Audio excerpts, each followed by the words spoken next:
There is nothing worse than untapped potentials. If you know that you're made for more, this is the place. I know that every successful person I've ever met has one thing in common. They do not let themselves fall victim to their circumstances. They figure out a way to rise above it. So join me on this journey where I help you to be better, do better, and have better in life and in business. If you're feeling stuck and you're needing some practical tools, some hope to get you to that better life, this is definitely the place for you.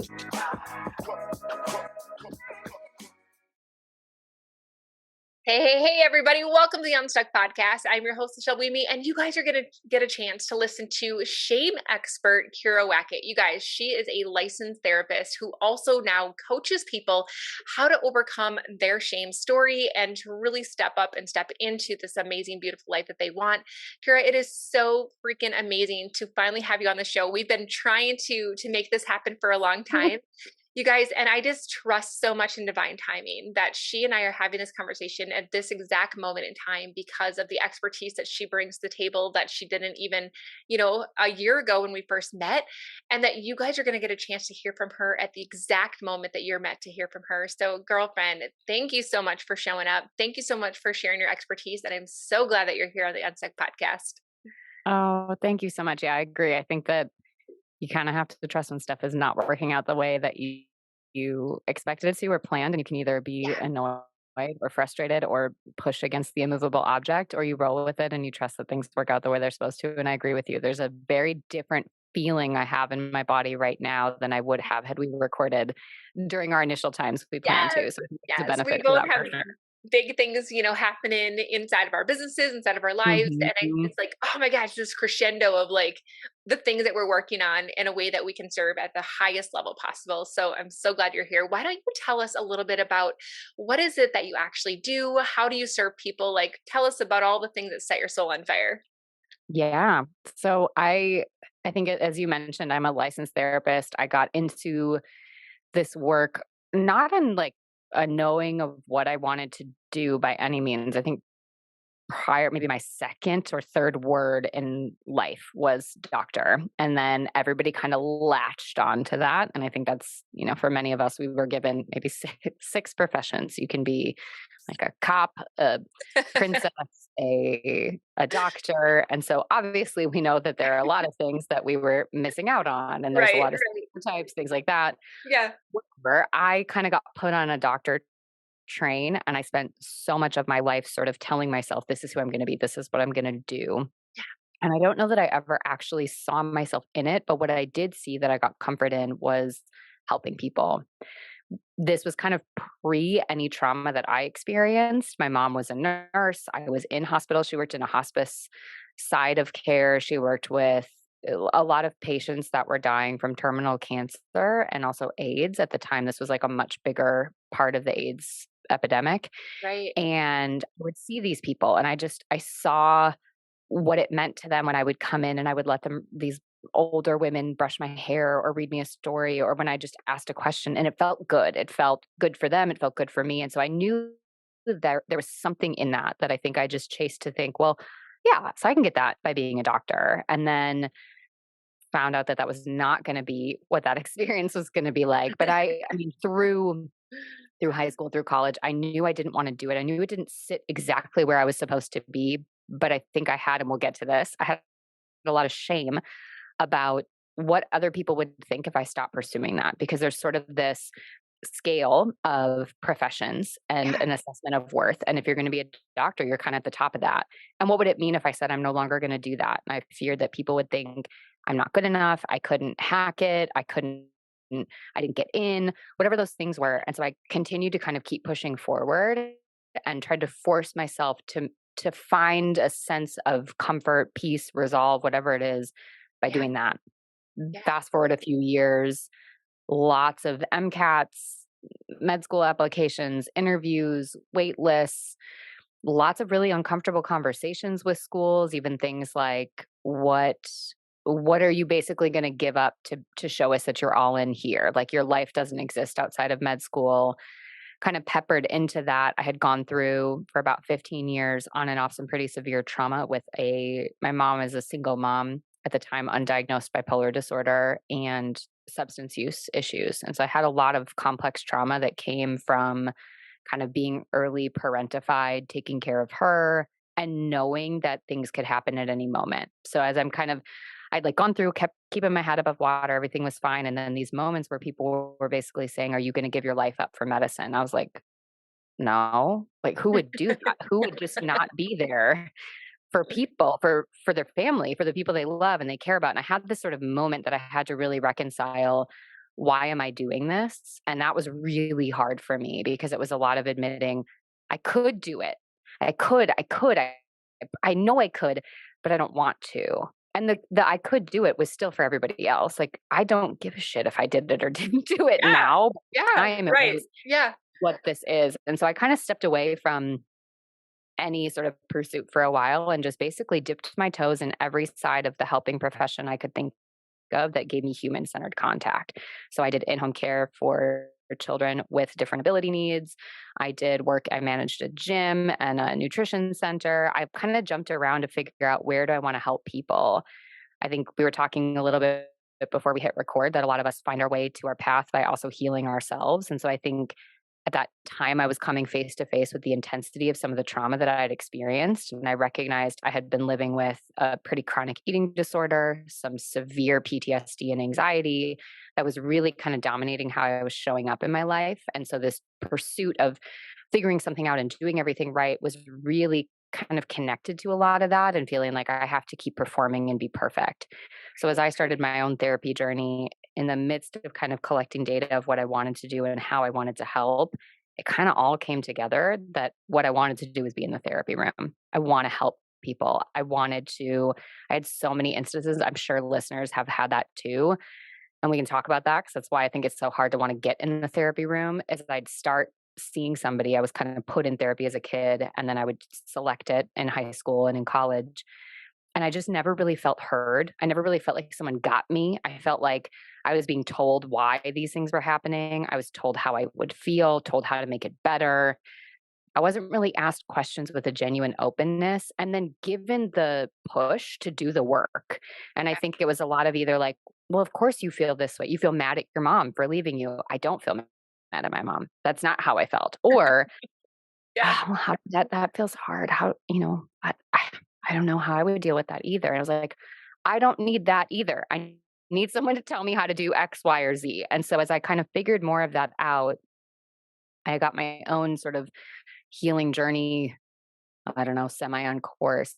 I came to the realization I wanted to get in the therapy room to be a person on the team that was ready to do something different in the therapy room. And so my whole goal was, I want to hear people. I want them to feel heard. I also want to say really hard shit that nobody wants to say to you so that you can figure out what you need to do. Because I think part of what happens in our pain is inadvertently people almost talk to us as if we're fragile. They don't want to say, this is the thing that you're doing that's keeping you stuck. This really hard stuff happened to you and it's not fair. It's not okay. I wish I could take it away. I can't. And you are choosing to stay here now. And so Yes. we need to talk about how we change that. And so I had to do that for myself because I didn't find the person, whether it was the therapist, the doctor, whatever it was I needed at the time, I Yeah. wasn't getting it. So I had to figure it out for myself. And so I wanted to be that person for other people, sort of that compassionately blunt, Yes. knowledgeable person Yeah. that walks with you, but also doesn't want to be in your life forever. I want to be a temporary support to empower you to know that you can do it long term. And Yes. so, oh my gosh, I know I'm going on a really long story, but last turn on the route here, I did therapy for a while. COVID happened. Basically, I burnt out on insurance companies stopped making there be any requirement. And so what I saw was a lot of people coming in kind of dealing with pain, I just had a baby a week before COVID. And so I was kind of adjusting to that. And then a lot of people just like not ready to do the work, not wanting to do the work. And there was no longer any pressure, no copays, no limited Right. sessions, which I agree on some level we need to make it more accessible, but the Right. buy in was cut. So there 100. was no sort of external enforcement. Yes. And the internal motivation wasn't there for people to do the work. And I was like, ethically, as your Yeah. therapist, I can't not see you. I have to continue this way. And that was a Right. little bit of a stuck point for me. Mhm. hence exploring what would it look like if I made the switch into coaching, because I Yeah, still follow my ethical code as a therapist, but right. I can do some more upfront work to decide if we're a good Yes. fit. You can't do that in the therapy room. If I'm Right. legitimately like I have no substance use training, I can say I can't see someone with substance use disorder, but you can't do that in the therapy room. And I agree to keep that to some extent. But basically, it was for me of I need to work with people who are ready to do the work. I need to work with somebody who's willing to take onus of being in the room and can Yes. hear hard things and can trust me enough to hear it and know that I Yes. am not whatever that shame voice is that gets activated for them, and we can do it gently, but we're going to do it. And Yes. so all in all, that was what Yeah. I had to do for myself to get here. That's how I got to this point, and now pretty much evolving my business out of the therapy room and basically saying there's so much beauty and wonder for therapists and the work that we can do. I want to take all that out of the room so that I can maximize the support I can do kind of on a global sort of broad audience level, Right. but also individual work to make sure that I'm sort of Yeah. attuning my system to the right person that I'm working with. 100%. I mean, and we're going to get into all of your shame work in just a second, but I want to acknowledge a couple things. I was hosting a book club for my book last night, and the chapter was on personal accountability, personal responsibility. And what you said Mhm, about that is so profound that when I created my latest coaching program, that is the very first lesson that I included in it was you are not responsible for what happened to you, but you are responsible for what you do with it. You are responsible for choosing to rise above. You are responsible for taking that personal accountability to create a life that is defined not by what happened to you but defined by how you choose to live that. And I just want mhm, to acknowledge that, you guys, and many of you that have listened to the Unstuck podcast for years now know that that is a fundamental reason why I started this show. I wanted you guys to hear from people who have chosen to rise above, and the fact that she did that, the fact that she looks for that, the fact that it's so fundamental to her is something that I want to just shout this from the rooftops because it's so important that we all understand that. I also appreciate your candidness because I have to also look for people that are going to give me the truth. I call it that I give people truth with a hug. I love you and mhm. tell I you love this, that. right? Because sometimes if we aren't willing to be that for someone else, we're stifling their growth and we're making it Mhm, more about ourselves and our own comfort and our own willingness to or desire to be liked by the person we're trying to help mhm, versus to actually help them. And so the fact that you are very foundationally impacting people from a place of I'm willing to tell you what you need to hear is just goes to show the caliber of the help that you want to give. And then lastly, I want to just mention you guys that there is so much wisdom in her story with this, especially when she went into the coaching realm. And I have clients of mine who have, for example, and Crystal, you're listening. I'm gonna call you out, but Crystal's freaking amazing. She's a physical therapist, worked for one of the best healthcare facilities in the world, did an amazing job, but she felt called to do her own practice. mhm, And we had this amazing discussion around, gosh, like people want to know if she takes insurance, and it was so cool because I was able to help her understand, and now she gets it and she's like, holy crap, like this is exactly where I want to be. People pay attention when they pay. You mhm, pay when you pay, you pay attention. She's able to help people have a higher level of transformation. She's able to help people who are ready and willing to do the work. She feels on fire. Her clients feel on fire. And I think that the fact is that she's still a physical therapist, that she gets to bring all that expertise into this space, just like you're still a therapist, but you get to bring it into the space of coaching so that you get to work with people who want to pay attention, who want the transformation, who right. want to do the work, who are recognizing that they're ready. And I just think, you guys, we have to listen to this because if there's any part in this that is holding you back from stepping into where you feel you're being led because of those stories, like, oh, I don't want to have insurance, and I don't know if I have this, or I don't know if this. Listen, there's wisdom in stepping into a space where you know that you can create the greatest amount of change Mhm. because not only are you showing up in a place for them, but you're helping them qualify themselves. Not Yeah. everybody's ready to work with me. Not everybody's ready to work with Kyira. And so when you get to that point and you're ready and you're willing to do what it takes, you're willing to invest, you're willing to listen, you're willing to show up and personal accountability, you're willing to do what you said you're going to do, transformation will happen. And if you Hmm. could be on the side of giving that transformation, you guys lean into it and stop getting in your own way and start showing up in a way in the world that is going to allow for that transformation for other people. So, Kira, thank you so much for being that example for us on so many levels. And girlfriend, shame, goodness, that is something I got to tell you. I talk about, the emotional vibrational scale all the time because I am all about it's not what we do, it's who we are while we do it. And Hmm. when we are in a place of love, joy, peace, freedom, gratitude, we show up in a way that allows for us to serve at the highest level possible. But the moment that we take ourselves down into the shame and the guilt, it Hmm. literally drops our vibrations to a point where we are no longer in alignment with the people that we are, you know, capable of serving.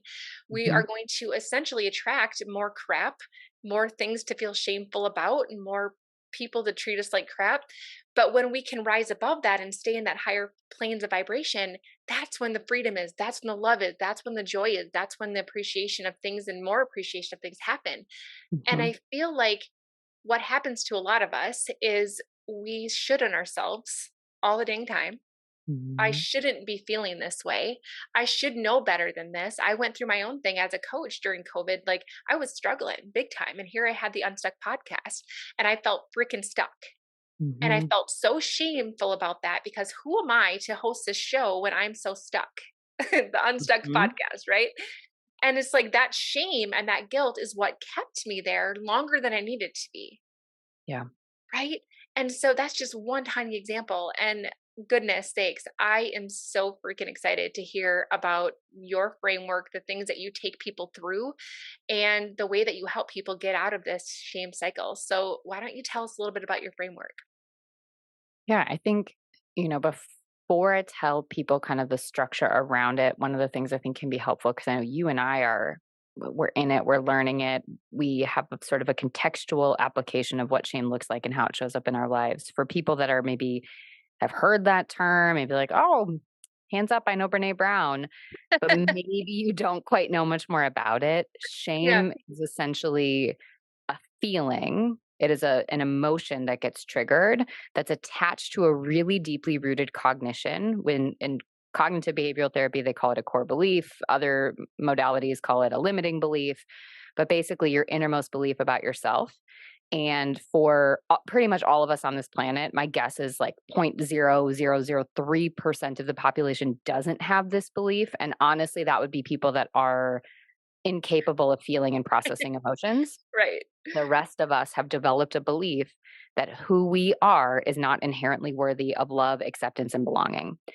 And so it's basically you're only lovable if, you're only good enough if, you're only worthy if, or kind of in the reverse, you're not worthy unless. And so really thinking about how all of us have come to believe we have to act, look, be a certain way in order to fit in. And we confuse fitting in with belonging because at our core, human beings need a community. We need to Yep. belong, but we've confused it because we think, well, I just need to be accepted. I just need to be a part of something. That's fitting in, that's conforming. And so when we start to see these experiences as little kids, again, I have a 3.5-year-old and I'm watching her take in information all the time. Oh, I see people acting this way. This is how I'm supposed to act. People are wearing these clothes. This is what I'm supposed to wear. And it happens that young. And so we've been conditioned, whether it's based on our identity, your sex, your sexual orientation, your socioeconomic status, race, all of these different pieces we've taken in data about who we have to be, thinking again about, my shame around should I be a doctor, should I not?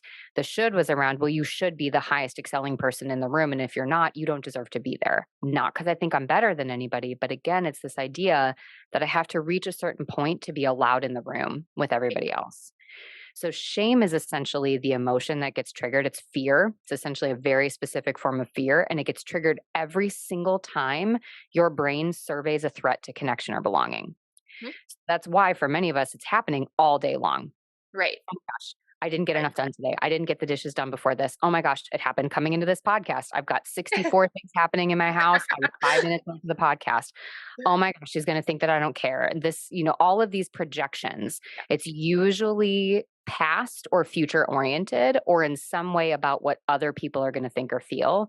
But the core piece is, again, coming back to the shoulds or the supposed tos, it's all about some sort of rule that Yep. got broken or an expectation that wasn't met. Therefore, you've opened the door to the threat of disconnection and not belonging.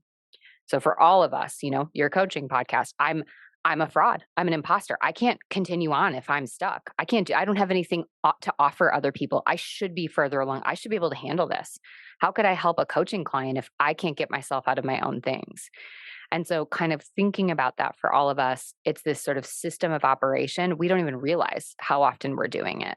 It's when you change your clothes 6 times because you shouldn't have a fold that shows in your skin, even though skin is meant to be folded, even though that there is sort of a looseness in that. You can't have any belly fat, even though belly fat does not indicate anything about your health or well being. But these notions that I have to wear a certain thing, I have to present a certain way, I have to talk a certain way, and again, layer in our identities, it gets really complex. Right. So, what I do is I work with people coming in the room. Basically, it'll be something like, I hate my job. I hate my life. I'm unhappy. Everything is hard. I'm so anxious all the time. I'm so worried about X, Y, and Z. We start to assess kind of where are some of the problem areas that they're identifying. What's often happening is someone is coming in the room and they're going, fix me. I need to be fixed. I need to feel better right now. So, what Yep. ends up happening, and for other coaches, you've probably seen this, or therapists or other helping professionals, it's a lot of what I call avoidant goal setting or sort of the anywhere but here mentality. I just don't want to feel this because this sucks. So, take me somewhere else. That's where you've got people buying the books, attending, all of the seminars, doing whatever the sort of quick fix thing is. The BuzzFeed's 10 ways to set better boundaries at work so you stop feeling like shit all the time. Whatever those things are, you do them for a little bit, you get temporary relief, but you fall right back in because Right. you haven't actually figured out why this is a problem for you, why it's hard for you, and what's at stake if you act differently. So, for a lot of people, we'll use boundaries because almost everybody listening to this could probably needing a better boundary in some way, shape, or form. The problem isn't that you need to know what your boundary is or that you need to know how to say it. You know what the boundary is. You know what you need to say. You know what you need from yourself, from other people. The problem is the fear that gets kicked up when you think about doing it. Mhm. You're so afraid of the domino effect. I'm going to Right. be judged, rejected. Someone's going to be mad at me. That right there is your shame. Right. That's where I start with people is thinking about first thing we need to do is figure out everything that is causing you pain right now. So we start with that assessment. Maybe it is, I don't have the boundaries that I want. My relationship feels like I'm just sort of existing in it. I don't feel like we love each other in the same way anymore. I'm unhappy in my job. I don't really know who I am. And then we take that really deep. So I call that first step the identify phase. So it's just, let's figure out everything going on. Our goal at the end of that is to write a problem statement. And the problem statement is not just what's problematic to me, but why do I care? Why do I want a different type? Why am I upset if my relationship is a quote unquote loveless relationship? Why am I upset if I'm not excited at my job every day? Because we can say, well, I should like my job. I should be happier. I should be in this, but why? Right. Then we move into part 2, which is build, and I kind of break that down into 2 phases, which is essentially we need to build some insight into how you got to this place. This is the most integral part of the process because this is where we bring the shame in kind of full force to say, how does this connect all the way back to a core belief that you've had and a basically a mentality that you've been living in your entire life? So if I can tell you now what I should and shouldn't wear as a 30, I'll be 36 in a couple months versus when I was 12, the clothes might look different, but the pressure still feels the same. Right. The body image pressure, the performance pressure. Maybe it was straight A's before. Now it's a certain amount of money, likes, follows I'm supposed to have when I do something running my own business. So it's still there. So we go back and we say, gosh, where did this come from? Where did we learn it? And where was it reinforced? Because we've all experienced it, some form of rejection, whether it was ourselves, other people, but really building that up. This is really hard for people because these first 2 phases take like 3, 4 months. And people again are just like, I want to fix this. And now you're asking me to sit in my pain. And it's like picking a scab and then digging my finger into the wound, which I know is kind of a gross image, but that's what it feels like. And now I'm just like asking you to keep poking it and poking it and poking it. But if instead we can think about it like we have to cut the wound open because it's infected and sort of debride it. We got to get everything out of there because otherwise all we're going to do is keep putting band-aids on this internal wound that's never going to get healed. Right. So once they finish that, basically they end part 2 with an impact statement that says, this is everything. This is how I came to this belief system. This is why I do it. There's a lot of grace that we build into that to say, I did this for a reason. My perfection standards, sure, they're rooted to anxiety. They don't serve me all the time. But if I was the person that when other people looked at me, they saw A's, they saw the sort of perfect student. They weren't looking at me seeing the kid that was on free lunch, that was moving from home to home within her family, whose mom was in prison. They weren't seeing the things I didn't want them to see that I thought would automatically reject me. And Right. so I did that for a reason. How do I love myself for taking care of myself the best way I could and then figure out how to move on? And then we kind of transition into the 3 sort of last phases, which are really about, okay, now let's build some planning. So part 3 is building our action plan. This is now where we can make an approach goal, where we can instead say, this is where I want to go, not this is where I don't want to be. And we really think about that. I think similar to you, your focus is so much on the person, not Mhm. the what, but the who and how we show up in our lives. And so very similarly, helping people figure out what that even means. So some values work, some kind of future self visualization, probably a lot of things that are in line with what you do, and especially thinking about that sort of what helps you vibrate at that level that they want to. And then from there, phase 4 and 5 is about clarifying what we need to get there and then putting it into practice. And those steps start to feel easier. And again, this is what people think is the action. But we've been doing action the whole time. It's just the meatier processing, insight building, the healing. And then those last 2 phases, we're clarifying what's everything that's going to get in our way. Again, if we use a Right. New Year's resolution for an example, there's nothing wrong with setting a New Year's resolution as long as it's for you and not for someone else.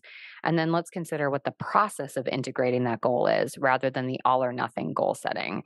So we Right. think about that. We think about where we need to set those boundaries, what that looks like to a big thing I work on is radical acceptance, which again, I think is a lot of what you're talking about with the responsibility. What can you control and what can't you control? Yes. And Yes. realizing there are painful, terrible I mean, I've had really intense trauma, and I can't even touch the intensity of the stories of some of these clients that I've had and the things that they never should have had to experience in their Right. life. Yep. And Yeah. the only thing I can do to help them is to validate that, process that again, all that early stuff we're talking about, Right. and then figure out once you've validated, healed, felt it, you've been angry, sad, mad, whatever it is you need to feel, we've gone through it fully and your body's moved through that emotional experience. Now we integrate it in a way that we make sense for you. And that's kind of where people, when they finish my program, it's a lot of integrating into that of, okay, let's talk assertive communication as a process that you're going to spend the rest of your life working on. Let's talk about boundary setting as a process that you're going to spend the rest of your life working on. And so when people leave or kind of graduate the program, the goal is they have lifetime access. Come back when you're feeling stuck on the part that feels hard now with the new pain point, the new stressor, the new life identity piece, but also kind of helping people recognize if anybody's selling you a system that says when you're done with that, you're never going to need support again.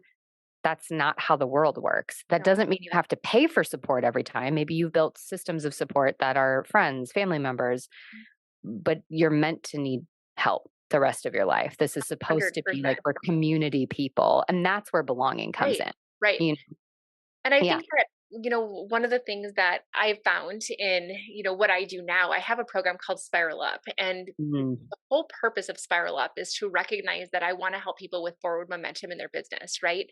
And to if you guys are watching me on YouTube right now, you'll notice that I am using a circular motion with my fingers as I spiral up. What I think a lot of people do is they shame themselves into thinking, I should have already been through this, process this. Why is this showing up again? And what I find is that the more we rise up in our goals, the bigger the goals, the higher we achieve them, the next level of whatever it is that we're going after, it will still show up. It's literally like I'm bumping against the Mhm. same bruise every time I rotate around going up this spiral. And then what happens is that we shame ourselves into thinking, well, shoot, I should have already figured this out by now. Yep. Why do I still let this bother me or blah, blah, blah? And imposter syndrome, don't you think like it creeps up no matter what level you're at? I could be, winning a Pulitzer Prize and sitting with the president, and I'd still Mhm. feel like that. You know what I'm Mhm. saying? Like, it's just one we have to recognize that the more that we elevate ourselves, the more we're going to have to surface around this stuff. And what you're saying is that there should be no shame and guilt around that. Mhm. Expect it, knowing that every time I rotate around this, though, I can recognize it faster. I can get through Mhm. it a little bit faster. I can look at it from a different angle. I have new tools in my tool belt that I didn't have before. Yeah. And all of those things help me to get closer to where I want to be. Well, and I think what you just described, and that's kind of where, as I thought about what is the work that I do, my work is in shame resilience, because resilience is not about never having something hard happening again Right, or right, always getting everything right. right. Resilience isn't about, I think about, we just had this beautiful new gym that opened up right after we bought our house. And we spent the last 3 years working out at home, which my husband is fine with that. He's got a lot of internal motivation when it comes to those things. I do well with the community. I want to go talk to people. I want to support people. I want all that. But I've Yeah, been going back in. There's things that I've done my whole life. I've jump roped since I was 2 or 3, whatever age you start with that. I don't know. My daughter's 3.5 and she's doing it pretty well now. So thinking about probably about that time, yeah, there's yeah. still times that I'm doing the jump rope during a workout class and I Mhm. trip on the jump rope. I'm not gonna stop and be like, "Damn it, I've been doing this for 30 years. I should be able to do it perfect every time." Like, you go, "Okay, start again." Right, But there's this, I think so much of our suffering gets created by the frustration that wherever we are isn't where we're supposed to be. So right. we're upset. I mean, I hear it all the time. "I wish that this was how things were. I wish that I was further Mhm. along here. I wish I had done this sooner."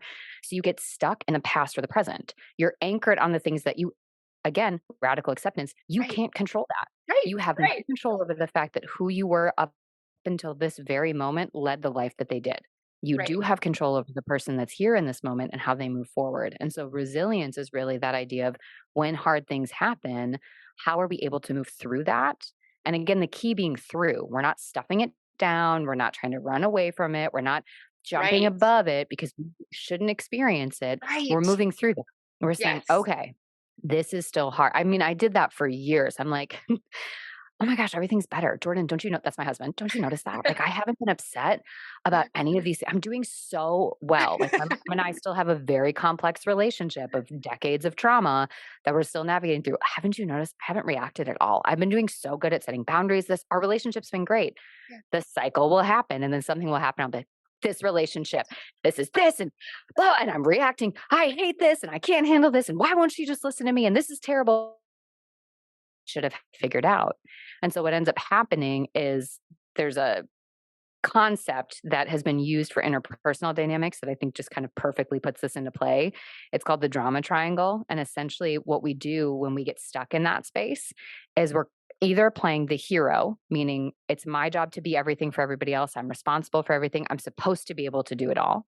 Yep. The villain, something didn't work out and it's my fault. I should have been able to do this, or somebody else is upset. That's probably on me. I did something. You walk into a meeting with your coworker, they seem off. You're automatically scanning everything you did, Mhm. bad mood, and their life is much bigger than just you. And then the Yeah, third step being the victim. When yeah. something happens, I did it. And now nobody's showing up for me. Nobody's there for me. Nobody is thinking about me, whatever that.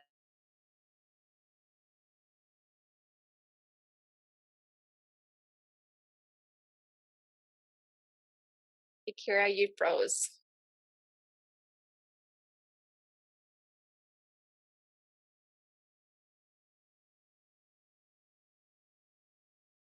And then there's the victim. And when we get to that victim spot, essentially, we basically been playing the hero, the villain, the hero, the villain, the hero, the villain, which is a charge of responsibility all on us to Mhm. now I can do nothing. I can control nothing. Nobody's there for me. Everything is terrible. And so when we get stuck in shame, we're just playing one of those three roles all the time. Yeah. Everything is about how we measure up and how other people, it's basically this exchange. Everything is, keeping tabs on what we did or didn't do, what other people did or didn't do. And so Yeah. part of the goal in healing is to just completely detach from that.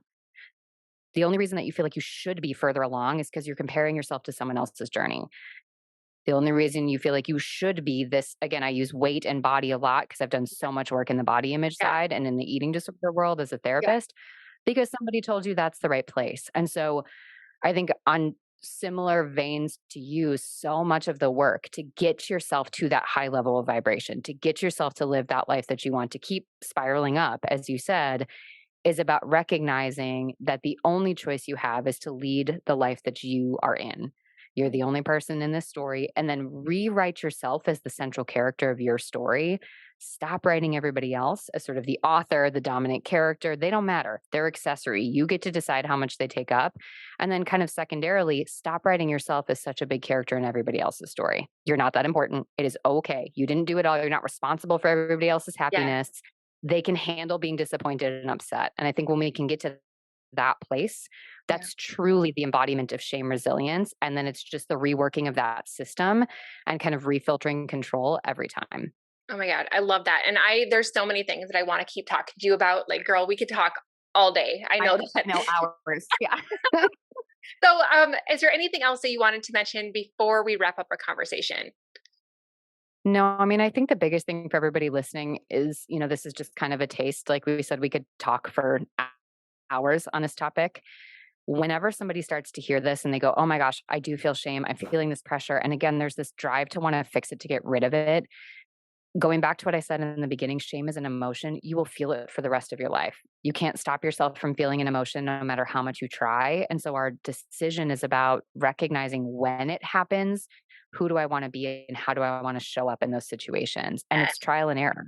The Yes. who that I am when it happens with my daughter is different than when it's my business. And knowing some days I'm going to make the shame based choice. I'm going to perform, I'm going to hide, and that's okay.